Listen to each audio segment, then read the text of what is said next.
দুঃখ দুর্দশাটা কোথায় যাচ্ছে বা আমার প্রবলেমটা কোথায়, রাইট? শাকিব খান আপনাকে কয়টা লাল শাড়ি কিনে দিচ্ছে এখন পর্যন্ত? এটা বলা যাবে না, এটা আলমারিতে আছে। আলমারিতে আছে? যাক, আছে। অবশ্যই আছে। না, সেই কেনাকাটা করতে গেলে অনেক কেনাকাটা করে, এটা মিথ্যে বলবো না। এবং তার অনেক বড় হাট, মানে এটা নিবা এটা নিবা এটা নিবা, আচ্ছা না, এরকম আর কি ব্যাপারটা। অবশ্যই। তো ওই জায়গায় বিয়ের দিনে আপনার শাড়ি পরেছিলেন? না, লেহেঙ্গা পরেছিলাম, এই জন্য তো দুঃখী লাল শাড়ি। আমি প্রথমে প্রসঙ্গটা এনেছিলাম যে বিয়েতে যেহেতু লাল শাড়ি পরে আমাদের দাওয়াত দিতে পারেনি, এবার লাল শাড়ি সিনেমা মানে আমাদের দাওয়াত দিচ্ছে যে আসো লাল শাড়ি দেখে যাও।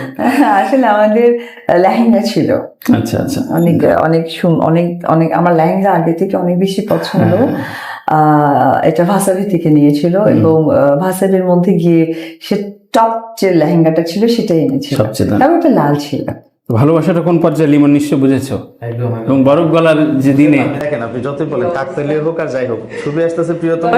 আপনারা খেয়াল করে দেখেন, আমি স্যান্ডউইচ বোঝেন, স্যান্ডউইচ প্রিয়তমা লাল শাড়ি একসাথে, প্রিয়তমা লাল শাড়ি, একটা অবস্থা বুঝেই যায়। চমৎকার এক মেলবন্ধন। সাকিব-ইয়ানরাও বুঝুক, ভক্তরা বুঝুক, তারা মানে এই দুইটা ছবি তো বটেই, সব ছবির পাশাপাশি মানে এই যে রেখারি সেটা এটা যেন না করে আর কি। অবশ্যই। এবং সেই ওনারা করবে না আমার বিশ্বাস, আজকের পর থেকে অবশ্যই। সবচেয়ে বড় কথা হচ্ছে সাকিবিয়ানরাদের কাছে যদি কোনো সময় আমার কোনো কিছু তাদের বাজে লাগে, বেলা শেষে আমি তো একজন নায়িকা, আমি কখনো সাকিবের সাথে প্রচুর কাজ করেছি। সো সেই জায়গা থেকে আমি তাদের কাছে এইটুকু বলবো যে ছোট মানুষ তো তারা আবেগের জায়গা থেকে লেখে বা আবেগের জায়গা থেকে করে, আর তারা যথেষ্ট ভালো।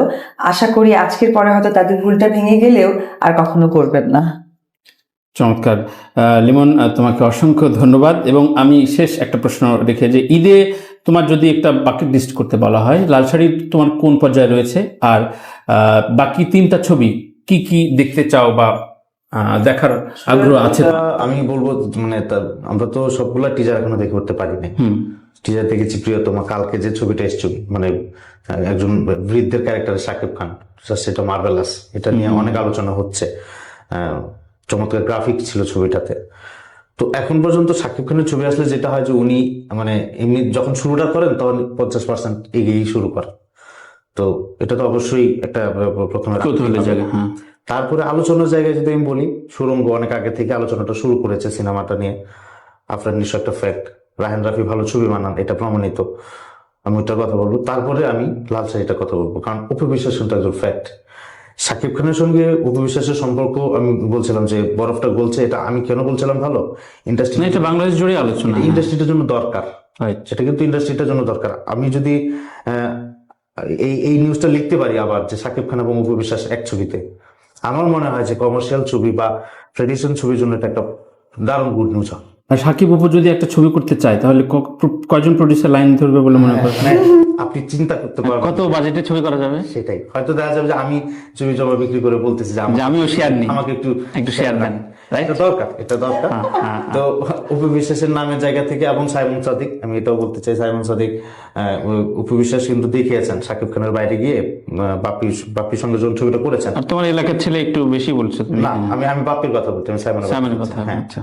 বাপ্পির সঙ্গে যখন ছবিটা করেছেন, বাজেটের যে ব্যাপার ছিল, সেই বাজেটে সেই র্যাঙ্ক, আমি ছবিটা ভালো করেছে।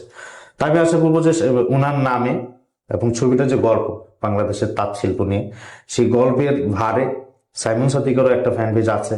সবকিছু মিলে অপু বিশ্বাসকে সাইমনের সঙ্গে দেখতে কেমন লাগে, এটারও একটা কিউরিয়াসিটি অনেকের থাকে।